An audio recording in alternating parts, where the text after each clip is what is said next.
Welcome to the show, everyone. This is the Voices of Healing podcast, where we give you holistic solutions to everyday health challenges. I'm your host, Tina Clark. I'm a shamanic Reiki master teacher. And today's guest is Marissa Heisel. She's a holistic chiropractor. She practices midwifery, and she focuses on midlife women and natural child rearing. So we already jumped into the conversation before I started recording. And luckily, due to some kind of time mishap, we're here now. And so, Marissa, you just told me a little bit about yourself before, but now we've got the listeners on board, and we would like to hear who you are and what you do. Thank you. It's so good to be here. Isn't it funny how, based on what we've already discovered about each other, that the time was wrong, almost as though we weren't going to get on this call? I kind of think that's very funny. I'm glad we worked it out. Yeah. So as you said, I'm a holistic chiropractor. I have been for 26 years, and I trained in midwifery. I don't currently practice it. And I have a background in child development. And so all of my work in chiropractic and when I was in midwifery and as a doula was really around both women's health. It used to be women's health at conception and reproduction. Now, based on my own age, my focus is really women's health at midlife, but my love is still raising healthy kids naturally outside of the system. At the highest level, I suppose, I help women to reclaim their personal sovereignty by guiding them out of a state of systemic dependency on systems and into a state of radical self-trust and authority. So I suppose at the heart of it, I help women to restore their resonant coherence with their own inner compass. I love that. So you have some gifts that you shared with me before we started recording, but, tell me what you think is most important for women right now to take back their health. What do we need to do in a system that doesn't want us to be empowered about this? I think really the first most critical thing is for women to begin to recognize that each of us is our own ultimate authority, not only on our own well-being, but also on our life. The phrase that I've come up with for myself, because it really resonates with who I am and it's in alignment with what I believe, is that you are your own best medicine. That doesn't mean that you're meant to disregard any external advice. That doesn't mean that if you need any medication that you disregard it. It doesn't mean anything like that. I've had a few people say to me, well, does that mean you don't listen, or does that mean that you don't take medication? Or that's not what it means. It means that you know your body signals, your history, your children's true needs better than any external expert. But what has happened to us through the last certainly 120 years or so is that we've been enculturated to believe that external experts know better than we do. So we don't trust our inner knowing. We don't trust our inner compass. From the moment that we're pregnant, we're told how dangerous it is and how we need outside assistance and how we're not going to survive without it. And then through most labors, not all labors, but most of them, any sense of power that a woman would normally have going through that truly awesome experience of bearing a child is stripped away and medicalized. So that in the first days and weeks of your child's life, while you're trying to recover what for so many women has been a traumatic process instead of an empowering process, we then also discount our own inner knowing about what our child truly needs. We know better than anybody else what it is that we're experiencing in our bodies and what it is that our children need when they're young before they can tell us what they need. And when we trust this inner wisdom, when we do the deep work to address root causes rather than just managing symptoms with outside assistance, we become our own most powerful healer. And that kind of embodied power, I truly believe, changes the world and puts us back firmly in the seat of understanding that true power, that love, that divinity, that governance is within us, not external to us. But there are systems at play that want us to believe none of that, that want us to see none of that. Yeah, and for for thousands of years or more, depending on how long you think we've been on this planet. Mhm. You know, we've been creating our own medicine from plants. We used to be connected to nature and to the spirit world and connect with that to figure out what's wrong if we do have a health problem. Right. And now we're all disconnected from that. And I would take it even farther. You don't have to be nice, Marissa. I think we treat doctors like they're little gods. Mhm. Like everything that comes out of their mouths is the end all be all. And I think that is wrong. And That was a concerted effort. That really yeah. started in 1913 with Rockefeller Medicine, when something called the Flexner Report was paid for and published, that basically undid all of that plant-based inner knowing, taking care of ourselves, and replaced it with the Western medical system that we have now. And it was done not because that is the true form of medicine. It was done because that is how money is made.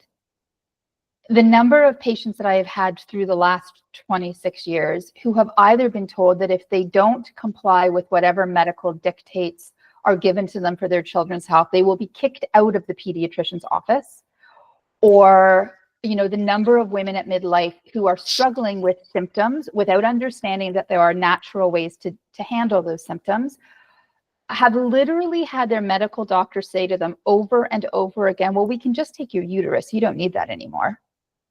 I mean, it's mind-boggling to me. And there's no understanding about how abusive that language is. I mean, disempowering, yes, but truly abusive.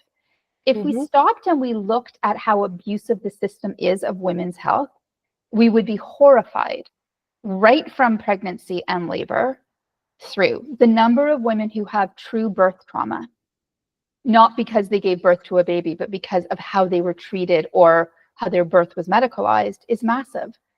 And so again, if we think about abuse and trauma and how that impacts our inner knowing, our sense of self, our trust in ourselves, it becomes so fragmented that it's no surprise to me that women then don't know how to trust themselves in raising their children and hand over all of that responsibility to the medical industrial complex that is so toxic. Now, again, that doesn't mean that there are never times where we might need medication. Insulin is one really good example of that. But there are so many times where our inner sense, and God help you if you question what you're told. I mean, the funniest comment is generally your excuse me, your Google search doesn't replace my medical training. Okay, well your medical training doesn't replace my intuition and knowledge of my own body. Right. And if, as you said, and because, as you said, we treat medical doctors in the medical system as though it's somehow sacrosanct, like a religion that we're meant to honor, we then don't also question the financial incentives that are paid to medical doctors to say and do what they do. As an example, and this is not to get political, and I do not know what your viewers' position is on childhood vaccination, so we're not going down that road exactly.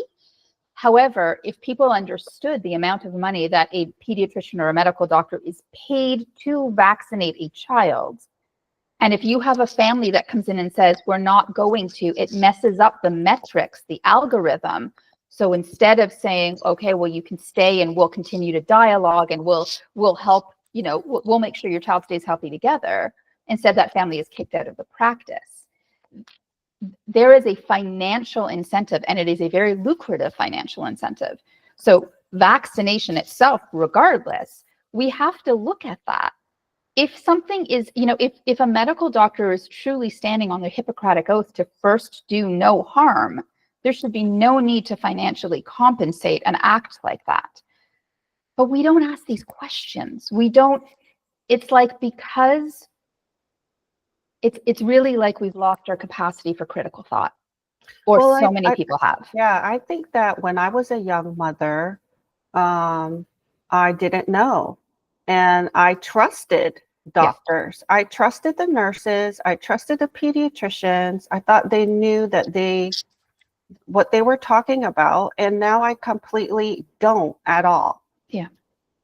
And why does a little baby and little children need all of these shots? Right. Because, and here's what it's based on. It's based on the concept that we are born sick, that we do not have the internal capacity to ward off if we believe in viruses, diseases, germs, whatever. And I have to admit that these days, as a healthcare provider, my whole concept of that has been flipped on its head. Me too. Very strongly. But if you still believe that, where do we come from how do we get to the perspective that every child is born unhealthy? That human beings, as you said, who have been here for at least thousands of years, if not far, far longer, that somehow now, in this era, we are so incapable of mounting an immune response that we need to inject these toxins into our children's system. And I'm not focusing just on vaccination. Let's go to medication. Every time a child has a fever, the number of people who immediately grab that child and run for the pediatrician or the medical doctor, with no understanding that a fever is protective, that it burns off whatever, whether it's a pathogen or an environmental, something that you've picked up.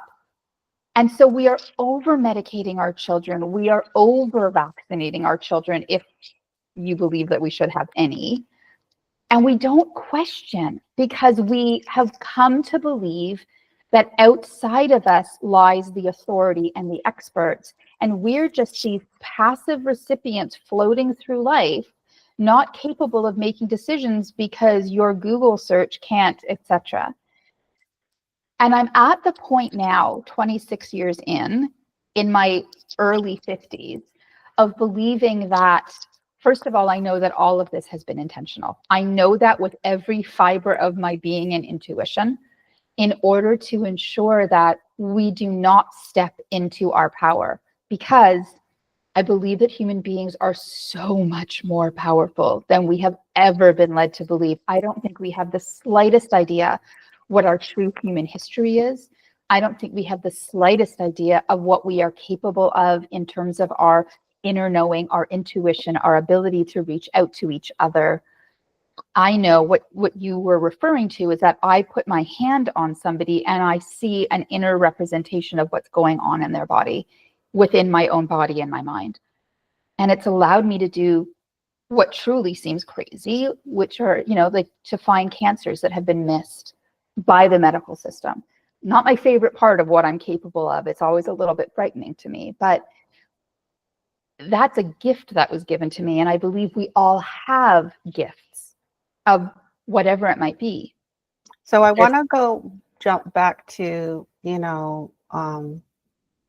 the vaccinations of young children and babies. And I would take it even farther. Okay.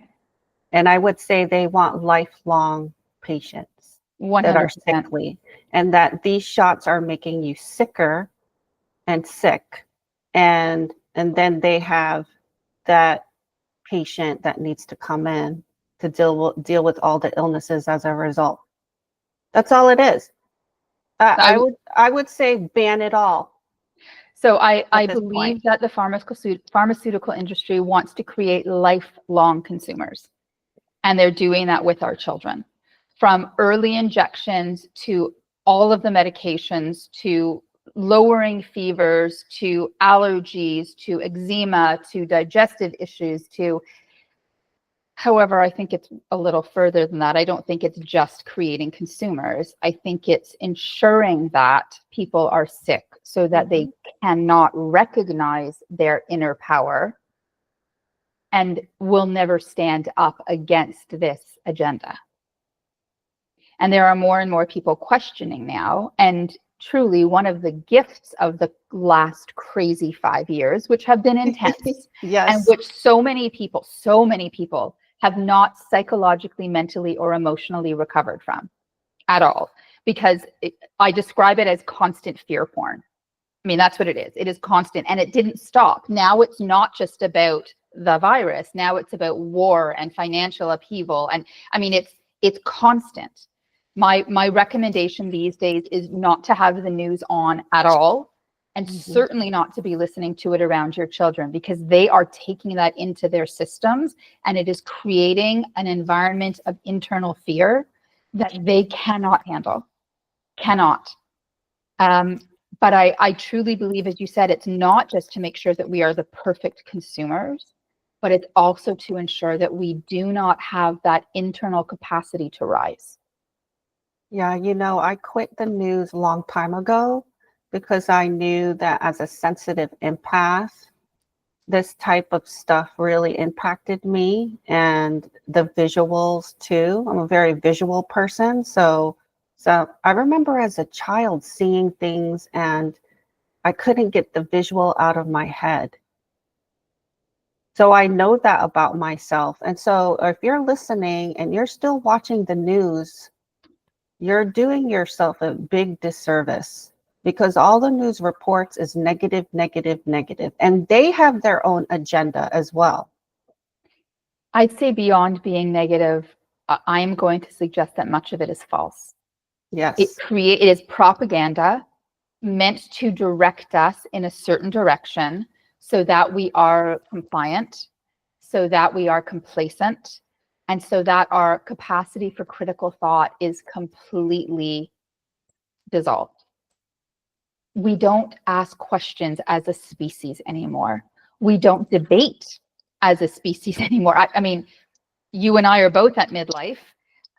Certainly debate was one of the skills that we were taught in school. My daughter, who's 20, was still in debating club in grade 7 and 8. And now you cannot debate with somebody without being called every name possible, doxed and canceled. What has happened to our capacity to agree to disagree, to listen and say, thank you for your perspective, but I'm coming from my own. One of the most, it's funny, but one of the most powerful things that I was taught in midwifery was that we need to set aside our own strongly held beliefs in order to truly be with woman, which is what midwife means. Because the woman in front of you might have a different perspective than you do. She might want an epidural the minute she walks into a hospital. She might not want a home birth. She might not intend to breastfeed. And you have to let go of your strongly held beliefs around what you've done for your children or what you think should be done in order to truly be present with that woman. Well, I extend that out to everything now. And we need to let go of our strongly held beliefs sometimes in order to be able to hear each other. That doesn't mean that if we have strong alignment with our own core knowing that we let it go. But we need to at least drop the defensiveness in order to be able to listen to each other. And that's gone. And so you've got this huge segment of the population that is being propagandized every single day and believe it so intrinsically that they'll believe it as they walk themselves right off the face of the earth. Because while other people, their friends, are waving their arms and jumping up and down and yelling, you need to think this through, they can't do it. Come to your own conclusion, but come to a conclusion, not one that's handed to you, wrapped in a ribbon, and propagandized from beginning to end.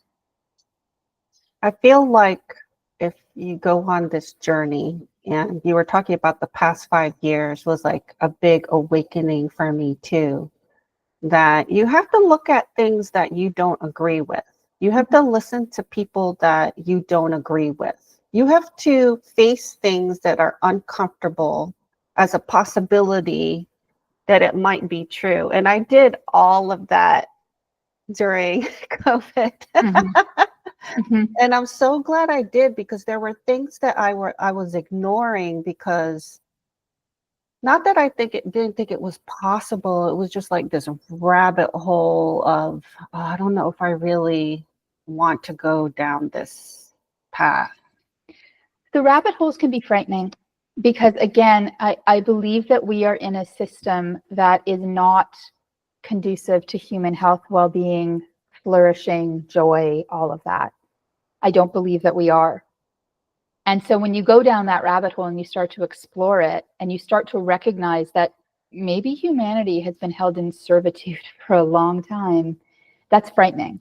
Mm-hmm. However, the way to do that is to be strongly leashed to our own joy, our own creativity, our own curiosity, to see what has been put in front of us, and then to choose to create the family, the home, the community, the world that we want to create.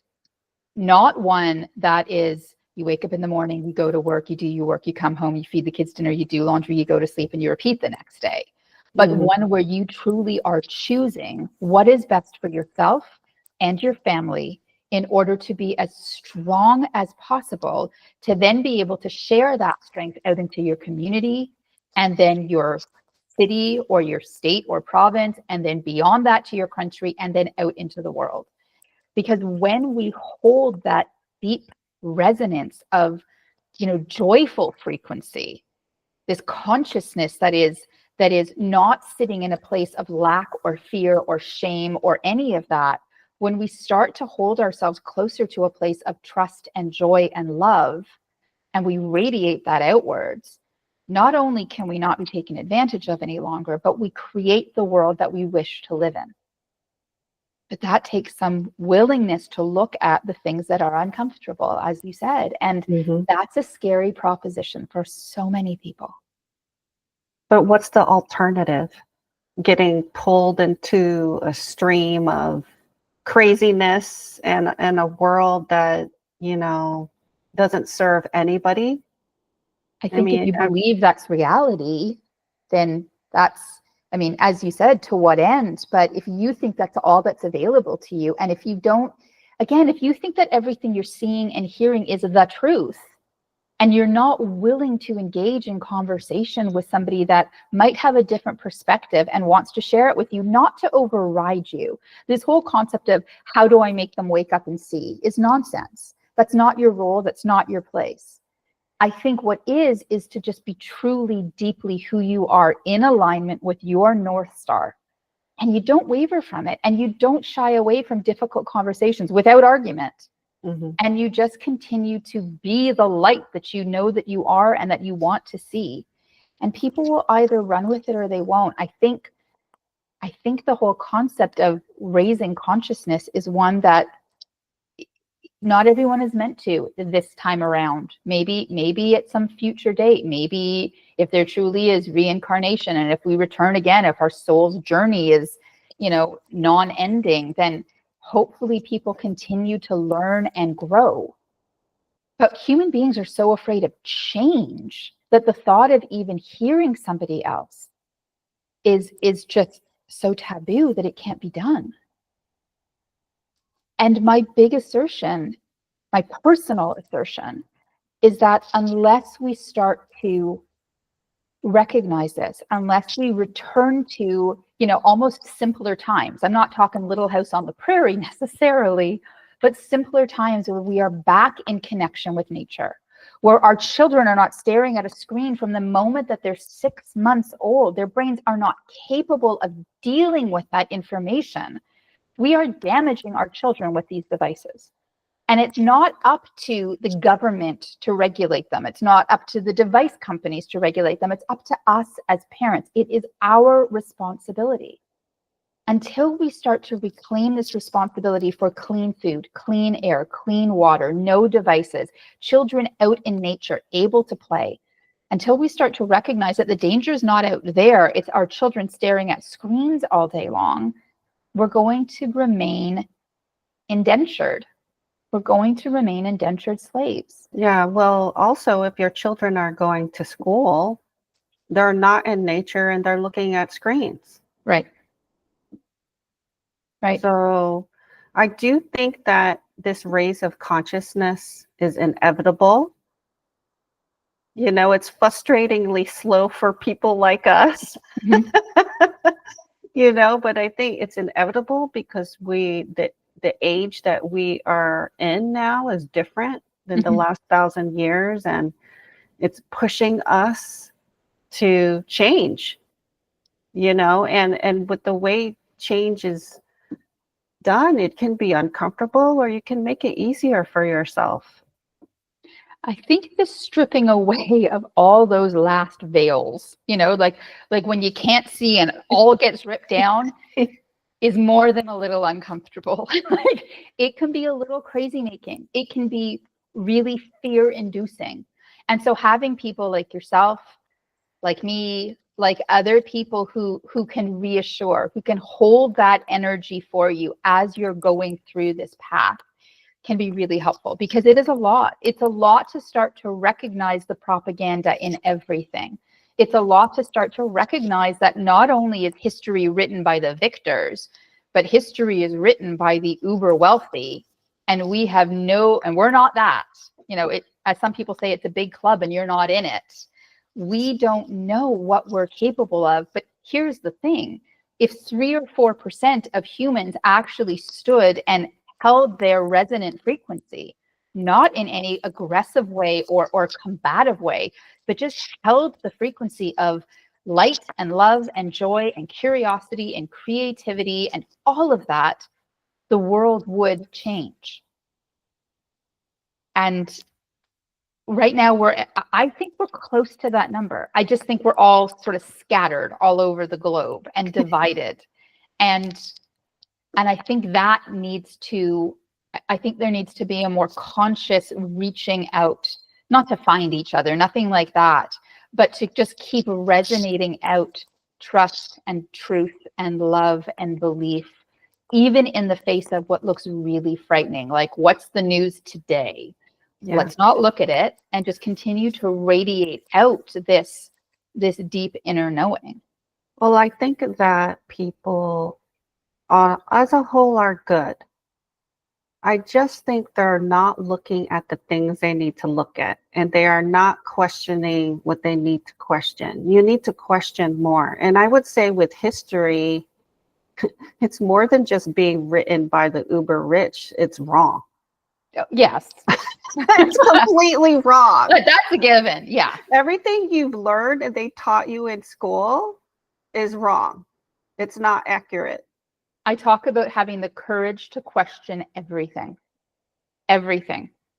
And then when you hear something, especially if it's coming from some major corporation or even a government, to say, what's behind that? And what am I being distracted from? Because I think that's a reality, mm-hmm. that there is something here that we are being distracted from that we don't even begin to understand. Yeah. So where do we even begin? What kind of practical advice do you have for, women and children, which is your focus in your holistic practice? Obviously we've been talking about asking questions. That's a good way to start, but what else can we do? I think that we start listening to voices that maybe are not the voices that we normally listen to. I think we start off by turning off the doom scrolling, turning off the mainstream news, connecting more with other people, focusing on our breath. I mean, that is huge. When we're in fear, meditation is hard for a Western society that hasn't been raised in it or necessarily have the theoretical or the religious approach to it, but breath is easy. Sitting with our eyes closed and focusing on our breathing, it gets us out of this spinning in our minds a little bit. Finding like-minded people who are raising their kids outside of the system, who are maybe homeschooling or pod schooling or forest schooling or something. Asking ourselves where in our lives we can reclaim a little bit of responsibility. Taking the time to sit and really try to figure out what our purpose is. What is our purpose here? What do we want to be doing? Are we doing that? Are we happy with what we're doing? Happiness doesn't depend on the amount of money in our bank account. That makes our lives a little easier, maybe. But is the work that we're doing in alignment with who we truly are? Is there something that we'd rather be doing that we're afraid of? There are so many different things that we can be doing in order to start to just undo one at a time this mindset, this thinking that we have, starting to ask more questions, starting to, I mean, there's so much here, but we have to begin. I think what you're talking about is your intuition. And it's something we need to learn how to connect with and understand in what forms it comes through for us. And I've been doing a lot of thinking about this because I'm actually creating a curriculum on connecting to your intuition. Because so many of my clients come in with anxiety and depression and everything. I mean, just all this it's all up here. Mm-hmm. There's all this energy from the neck up. Mm-hmm. And then we're disconnected from the heart and the gut, which is actually wiser brains than the mind, by the way. Right. And so, yeah, I think that's really important. And I think that's created on purpose. This sense that that there's this divide here, and what goes on in our body has nothing to do with our minds, our knowing, so first of all, there's no understanding that the food we eat, the medicines that we do or don't take impact our mental health. There is a desire to put everybody on medication for mental health these days. I've never seen so many children overprescribed and told they need to be on these medications for the rest of their lives. I think there's this real need to go back to simplicity, to be honest. That's one of the biggest things that we can do to reclaim our sovereignty, is to go back to simplicity, to look at the foods that we're eating every day, to look at the body care products that we're using. We've come to believe that more is better, and there is always a need for more, and that the simple things, the genuine things in life, that they cannot possibly be effective enough. We need to rewrite this path that we're on. And one of the ways to do that is to go back to a sense of simplicity. Yeah, and if you're needing sources of information, if you want to learn, this is exactly what this podcast is about. There's some amazing things that practitioners have done and have seen and experienced, and the whole gamut. It's out there. There's more options out there than you know. And that's why I created the podcast, because I want people to know that there are solutions. There are options. You know, you might have to try a bunch of different things. You know, that's the way it works, you know, until you find something that works. And that's a very good point. You said before something about comfort and convenience, and that's everything in life has been handed to us. These days, everything is about comfort and convenience. And I think we need to allow ourselves to experience a little bit of discomfort sometimes in order to understand what it means to do things differently. I also think we need to step out a little bit into recognizing that there's so much more to the world, so much more to our inner capacity, and let go of the way that we're doing things to see what else might be available, and listen to those voices who have already done it. Not listen blindly, not accept, but to question, to start to question what it is. Yeah. And you have to really look, because some of these platforms, they're suppressing this information. They're censoring this information. Luckily, podcasting doesn't have that problem. So, which is what I love about podcasting. But those platforms like YouTube, Facebook, they're suppressing. You say the word heal, nobody can see it. Right. Literally. And I know this because, you know, I'm on those platforms, and I know people who have been kicked off of those platforms who had large groups and a large following, and suddenly they were just, you know, deleted out of it. And to be honest, I got off of all of those platforms in December 2020 because they were so toxic. Yes. They were so toxic. And I don't want to bring things into my field that are so overwhelmingly negative. There's no point in doing that. Why do we do this to ourselves? And so, you know, finding ways to connect in person, finding ways to connect in groups, finding other sources than perhaps the ones that are highly censored, it's vital. And to think that censoring isn't happening, we just need to look at what our governments have actually put in place, and there's more and more and more of it. Why? It's framed as being to make sure that nothing, intolerant or sensitive is spoken. I actually am of the belief that if we want free speech, we have to allow free speech.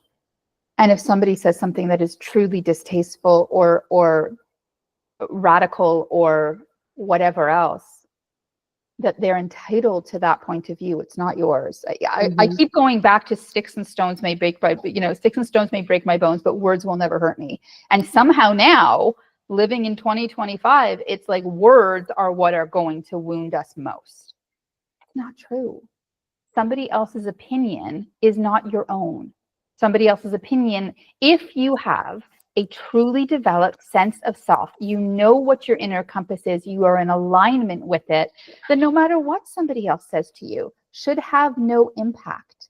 And if it does, then we need to help people get back to that deep sense of inner knowing and trust in themselves, so that what somebody else says is, it doesn't matter. It doesn't matter. Mm-hmm.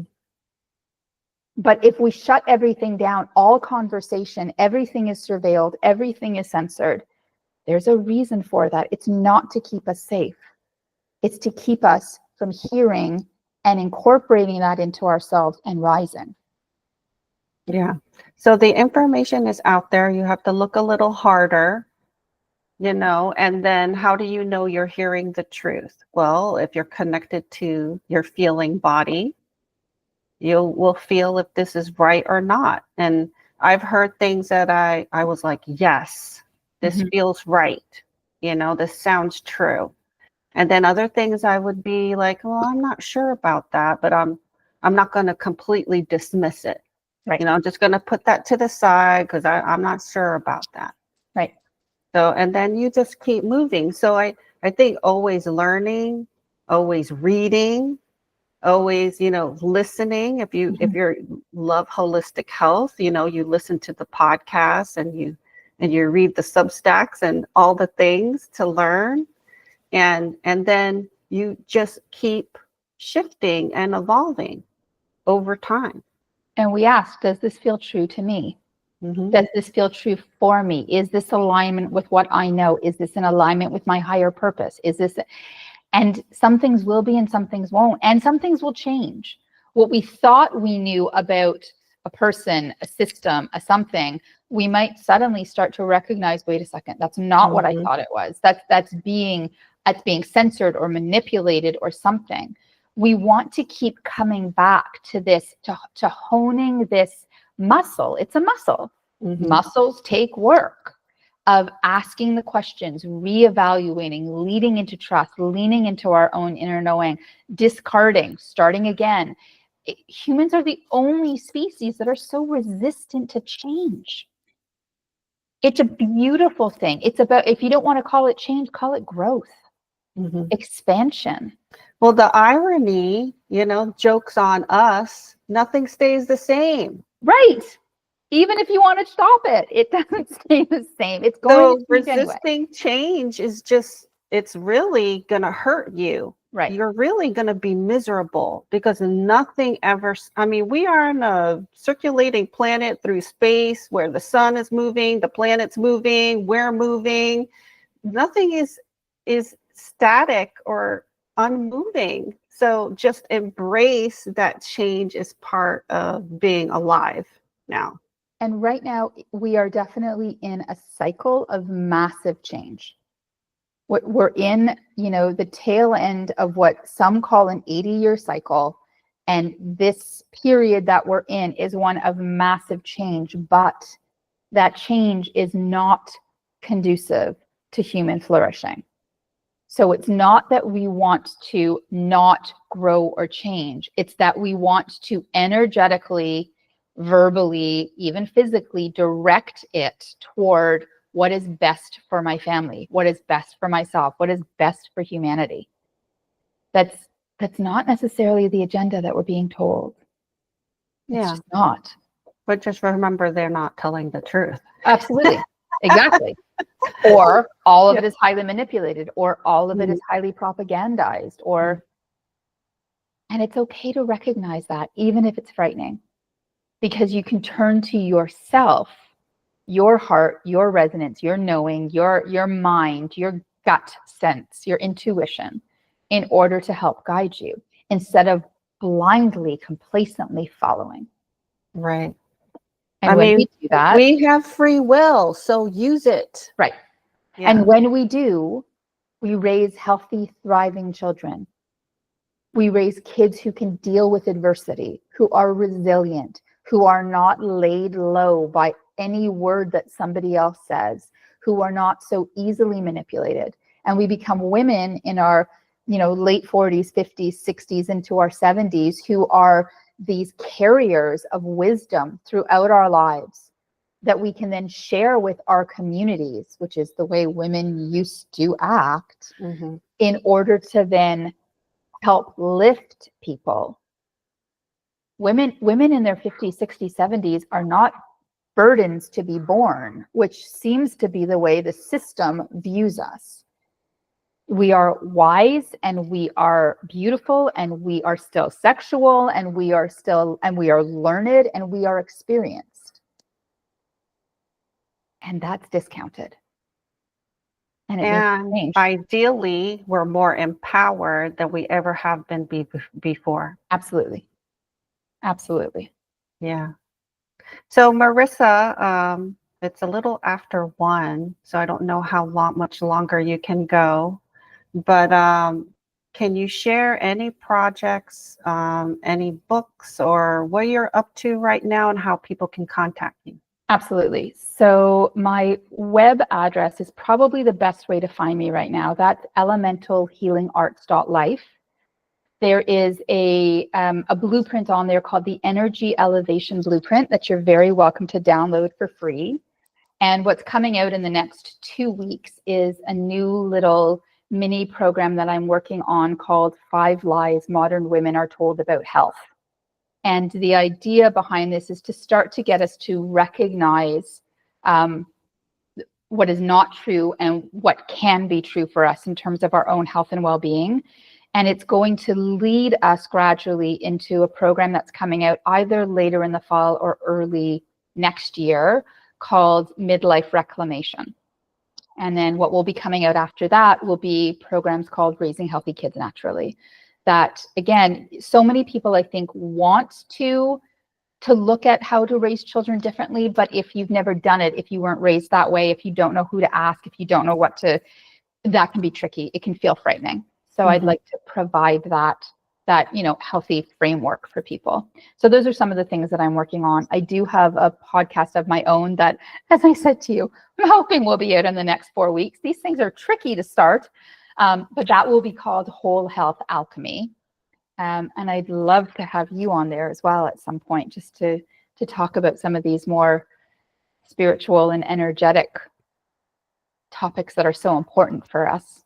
That's some of what I'm doing. That's the best place to find me. That's awesome. So again, this is Marissa Heisel, and all that information is going to be in the show notes. So check her out. The program sounds really great. 5 lies we're being told. I would think on what those could be, but are you sure it's not 20 or 50 lies we're being told? I was trying to keep it positive. I'm like, I can't overwhelm people any more than I already am. Oh my goodness. You can't overwhelm me. I'll be like, yep. Oh, you and I can probably sit down together for tea for 6 hours, but your viewers they're coming to it. We could probably come up with the top 100 pretty easily.